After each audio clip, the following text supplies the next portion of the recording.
साथियों नमस्कार, मैं उपेन यादव। साथियों अभी मैं पहले मीडिया में गया हुआ था और कुछ कामों में व्यस्त था, क्योंकि माननीय मुख्यमंत्री से मुलाकात के बाद आपसे मैं रूबरू हो रहा हूँ। कई चीज़ों को लेकर मैं आपके सामने आया हूँ, क्योंकि काफ़ी लोगों के कॉल और मैसेज आ रहे थे। मैं कॉल और मैसेज का जवाब नहीं दे पा रहा था। एक बार तमाम लोग जुड़ जाएँ। मैं आपके से माननीय मुख्यमंत्री से मुलाकात हुई और किन किन भर्तियों को लेकर चर्चा हुई इस संबंध में, और कल के आंदोलन को लेकर मैं आप लोगों से रूबरू हो रहा हूँ। तमाम जो लोग हैं एक बार जुड़ जाइए। साथियों, कल का जो आंदोलन है अभी यथावत है। पूरे दिन भर से पहले अधीनस्थ बोर्ड के चेयरमैन साहब से मिलकर आया, फिर सीएमओ में गया, सीएम साहब से मुलाकात की और उसके बाद चिकित्सा विभाग के अधिकारियों से बात की। ईशा शर्मा जी कह रहे थे क्यों गए। ईशा जी फिर कहाँ जाएंगे, किससे काम करवाना, बताइए आप किसके पास जाएंगे। सीएम मुख्यमंत्री जी इस प्रदेश के मुखिया है, उनके पास ही तो जाएंगे, फिर कहाँ जाएंगे बताइए आप। राज शर्मा जी आप कर लीजिए, मुख्यमंत्री जी इस प्रदेश के मुखिया है, उन तक बात पहुंचाना कर्तव्य मेरा धर्म है, और बात पूछाइए और आपको न्याय मिले। आंदोलन स्थगित नहीं किया, उन तक सारी बात पूछा कर आया हूं और आंदोलन यथावत रखा है। और जो लोग कमेंट कर रहे हैं ना, उनके माँ बाप उनको ऐसा संस्कार दिया था। भैया मैं उठ के भगा नहीं, जिन लोगों की आप चर्चा करें उठ के भग गए। उपेन यादव अभी मैदान में डटा हुआ है और सामना कर रहा है, बात भी पूछाइए। बिल्कुल बिल्कुल, ये संस्कार कई लोग इतने भौखलाए हुए हैं कई लोग कि उपेन यादव अभी भी लड़ाई लड़ रहा है।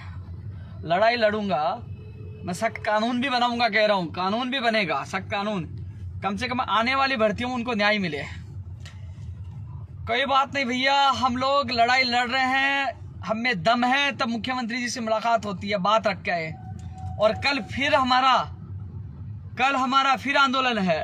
तमाम जो साथी हैं उनसे मेरा निवेदन है कि कल अधिक से अधिक संख्या में पहुंचे, क्योंकि सारी चीज जो हमारी सीबीआई की मांग हो, एसआई और जेएन रीट को लेकर, और जो दोषियों के खिलाफ सख्त सजा हो, अधिकारियों को बर्खास्त किया जाए, स्कूलों की मान्यता रद्द की जाए, उन बच्चियों को भी न्याय मिले, और 6 अभ्यर्थियों को मुकदमे दर्ज वो वापस हो, और भविष्य के लिए गैर जमानती सख्त कानून बने। ये सारी चीजें मैं रख के आया हूँ। अब वो संबंधित अधिकारियों से, मैं एसओजी का नाम इसलिए लिखा था कि वो जिनके मुकदमे दर्ज हुए हैं, क्या रिपोर्ट है, वो एसओजी से बात करेंगे मुख्यमंत्री जी से कि जहाँ जो मैंने पाली और बीकानेर के लिए एसआई के लिए बोला कि बीकानेर से पाली आया पेपर, तो वो और जो पेपर खुले आए, जो बत्तीलाल का मामला था, तो इसमें वो कह रहे हैं कि एसओजी से रिपोर्ट लेंगे क्या हालात है और कौन कौन सेंटरों पे क्या क्या गड़बड़ी आई, तो वो कहेंगे एक बार एसओजी और तमाम अधिकारियों से बात करेंगे। तो साथियों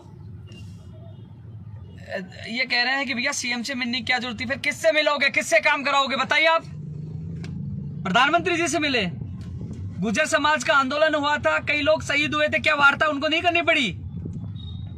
जब स्कूल व्याख्याता का आंदोलन हुआ था, किरोड़ी जी मिलने नहीं गए। किरोड़ी जी मिलने और कोई मिलने चले जाए तो वो तो सफल हो जाए। उपेन यादव मिल के आ गया तो क्यों मिले। एक बार नहीं 1000 बार मिलूंगा, मेरे बेरोजगारों के काम होंगे तो मिलना पड़ेगा। इनके अलावा किससे मिलोगे बताओ आप जवाब दे दीजिए।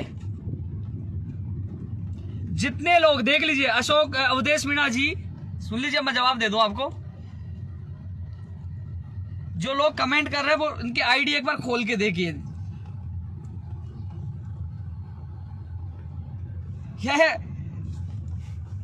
इसलिए भैया मुझे पता है कानून बनेगा तो आने वाली भर्तियां, आने वाले बेरोजगार का भविष्य सेफ रहेगा। एक मंडावर से अवधेश मीणा बहुत अच्छे कमेंट कर रहे हैं, ये अपने आका के लिए कमेंट कर रहे हैं, लेकिन कोई फर्क नहीं पड़ेगा, करिए कमेंट, सबको पता है, आपका नाम देके सब समझ जाएंगे। और साथियों, मेरे जो तमाम युवा साथी, उनसे मैं निवेदन करूंगा, मुझे कोई फर्क नहीं पड़ता कोई कुछ कमेंट करे, मैं युवाओं के लिए समर्पित हूं। मैं चाहता हूं भविष्य के लिए कानून बने और भविष्य के लिए भर्तियां सुरक्षित रहे, चाहे कंप्यूटर भर्ती हो, चाहे पटवारी हो, चाहे फर्स्ट ग्रेड सेकंड ग्रेड, तमाम जो भी भर्तियां हैं वो सुरक्षित रहे, ग्राम सेवक भी सुरक्षित रहे, क्योंकि कानून बनेगा तब भविष्य की भर्तियां बच पाएंगी, सरकार सख्ताई दिखाएगी तो। और आपने देखा होगा स्कूलों की मान्यता रद्द वाला, कर्मचारियों को बर्खास्त करने वाला जो कार्रवाई हो रही है निलंबित, वो भी उपेन यादव ने उठाई थी, वो मांगे भी कि निलंबित बर्खास्त किया जाए, वो मांगे भी। तो साथियों, कल सुबह 10 बजे आपको ज्यादा से ज्यादा संख्या में शहीद स्मारक, क्योंकि आज मैं बात तो रख के आ गया और वो बात सारी मांगे रख के आ गया, आपकी पीड़ा रख के आ गया। वो पीड़ा कब होगी, जब तुम सड़कों पे आओगे, ताकत दिखाओगे, तब वो मांगे पूरी होंगे। यानी कि आपकी पीड़ा, आपकी मांगे माननीय मुख्यमंत्री तक मैंने रख दी है, और वो पीड़ा और आपकी मांगे तब पूरी होंगी जब सड़कों पर आपकी संख्या होगी। इसलिए आपसे मेरा निवेदन है, आप घर से निकले, कल सुबह 10 बजे शहीद स्मारक पहुंचे। नहीं तो और लोग जिस प्रकार अचानक धरना समाप्त कर देते, मैं भी कर सकता था कि माननीय मुख्यमंत्री से मुलाकात होगी, धरना समाप्त करता हूँ, क्योंकि कुछ ना कुछ मुझे चाहिए। इसलिए ये धरना प्रदर्शन हमारा यथा स्वरूप मैंने रखा, यथावत रखा। तुरंत मैंने लिखा कल सुबह 10 बजे आप शहीद स्मारक पर आप सब लोग पहुंचे, क्योंकि साथियों जो माननीय मुख्यमंत्री जी से जो मेरी चर्चा हुई, मैंने सारी चीजें रखी है। और जो 3 बहनें हैं कि जो जांच होगी, जांच के बाद एसओजी तो फिलहाल जांच करी, उनसे बात कर रहे हैं। मैंने सीबीआई की मांग रखी उनके सामने, और जांच के बाद स्पष्ट हो पाएगा, भर्ती होगा। लेकिन जो 3 बहनें हैं जो शिकर में रही थी, वो बहनें जो सबसे ज्यादा रो रही थी, उनसे मेरा निवेदन है एक बार मुझसे जरूर संपर्क करें। जो वीडियो आया था शिकर से, उन बहनों से मेरा निवेदन है मुझसे जरूर संपर्क करें। 94 60 19 75 75 मेरा नंबर है। एक बार मुझसे जरूर संपर्क करें, आपकी डिटेल मुझे एक बार दीजिए, एक बार मुझसे संपर्क करें। साथियों, प्रदेश के जब युवा संकट में आता है तो उपेंद्र यादव उनके साथ रहता है, और जल्द ही फर्स्ट ग्रेड, सेकंड ग्रेड और पीटीआई भर्तियों की घोषणा होगी 19,000 पदों के लिए, जिसके लिए हम कोशिश कर रहे हैं। संतोष मीणा जी अच्छी बात बोल रहे हो, बोलो, अच्छी बात है। साथियों, आप नहीं चाहते हो कि आगे वाली भर्तियों के लिए सख्त कानून बने, आप नहीं चाहते हो इन भर्तियों की निष्पक्ष जांच हो, और इसमें बत्तीलाल का हाथ किससे है, बत्तीलाल के घर के संबंध किससे हैं, उनको संरक्षण देने वाला कौन है, उसकी जांच नहीं होनी चाहिए। वो जेल में, दोषी जेल में नहीं होने चाहिए, वो जेल में हो, जल्द से जल्द पकड़े जाए, सख्त कानून बने। और जो मैं जब आवाज सुनोगे ना उस माँ के आंसू की, मैंने उस माँ को रोते हुए देखा। कल भाबरू पाउटा के रहने वाले पवन शर्मा के माता पिताओं को रोते देखा। उनके बच्चे के लिए, वो बच्चा अवसाद में है, मुकदमा दर्ज कर दिया गया। क्या उनके मुकदमे वापस नहीं हो? उनके मुकदमे वापस हो। और रही बात, जो लोग कुछ भी कहे, मुझे कोई फर्क नहीं पड़ता। राजस्थान के लाखों लोग मेरे साथ है, 2-4 छछुंदरों से कोई फर्क नहीं पड़ता, कितने कमेंट कर लो, मेरा हौसला नहीं टूटेगा। और रही बात कंप्यूटर भर्ती का, सिलेबस भी जल्द जारी होगा। मुख्यमंत्री जी को मैंने शिकायत कर दी है कि सिलेबस अभी तक जारी नहीं हुआ। और चिकित्सा सेवा की रेडियोग्राफर, लैब टेक्नीशियन के भी आदेश जल्द हो गए, वो भी शिकायत की है। रेडियोग्राफर, लैब टेक्नीशियन वाले जो अभ्यर्थी है, उनको मैं बता दूं, आज मेरी बात हुई है, कल एडिशनल डायरेक्टर साहब, सेक्रेटरी साहब से मिलने जाएंगे, और जल्द आपके ज्वाइनिंग आदेश होंगे। प्रयोगशाला सहायक भर्ती की भी बात रख दी है। साथियों, ये चीजें समय का अभाव था। माननीय मुख्यमंत्री जी के सामने मुझे बहुत बातें रखनी थी, चाहे राजस्थान पुलिस भर्ती 2016 हो, स्कूल व्याख्याता भर्ती हो, पंचायत राज एलडीसी भर्ती हो। जो बातें रखी, उन्होंने कहा कि इस संबंध में आरती मैम और ललित जी साहब मीटिंग करना, लेकिन उन्होंने मुझे बारीकी से एसआई भर्ती, रीट भर्ती और जैन भर्ती के बारे में पूछा कि क्या क्या शिकायत है। सारी शिकायत मैंने तिलक पीजी कॉलेज की भी शिकायत की, मैंने निवराना की शिकायत की, मैंने उन बेटियों की भी शिकायत की, मैंने पेपर खुल लिया वो शिकायत की, तमाम वो शिकायतें मैंने उनके सामने बात रखी है। लेकिन साथियों, कुछ लोग इसलिए बौखलाए हुए हैं कि उनका आंदोलन विफल हो गया, कल उपेंद्र यादव का आंदोलन सफल न हो जाए। यदि उपेंद्र यादव का आंदोलन सफल हो गया तो उनकी दुकान बंद हो जाएगी, ये वो सोच रहे हैं। तो वो उनका उद्देश्य यही है कि उपेंद्र यादव का आंदोलन विफल हो। उपेंद्र यादव ने कहा था कि मेरा आंदोलन अंतिम समय तक चलेगा, और आंदोलन चलेगा, कल चलेगा, फिर से चलेगा। जितना दम है तुम्हें रोकने में, रोक लेना।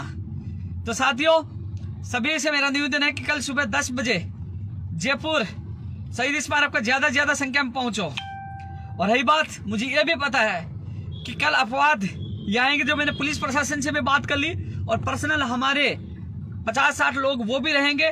जो लोग माहौल बिगाड़ने आएंगे उनका इलाज भी कर देंगे वहीं, क्योंकि मुझे लगता है कुछ अपवाद जानबूझ के आएंगे, तो उसका इंतजाम और इलाज करना मुझे आता है, क्योंकि मैं मेरे प्रदेश के बेरोजगार के सपनों के साथ खिलवाड़ नहीं होने दूंगा।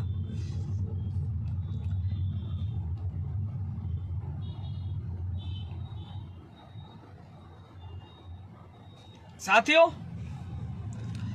आप सभी से मेरा निवेदन है कि कल सुबह 10 बजे जयपुर शहीद स्मारक ज्यादा संख्या में पहुंचे, क्योंकि कल का आंदोलन आप सबके लिए महत्वपूर्ण है। साथियों, सारी बातें मैं रख के आ चुका हूं।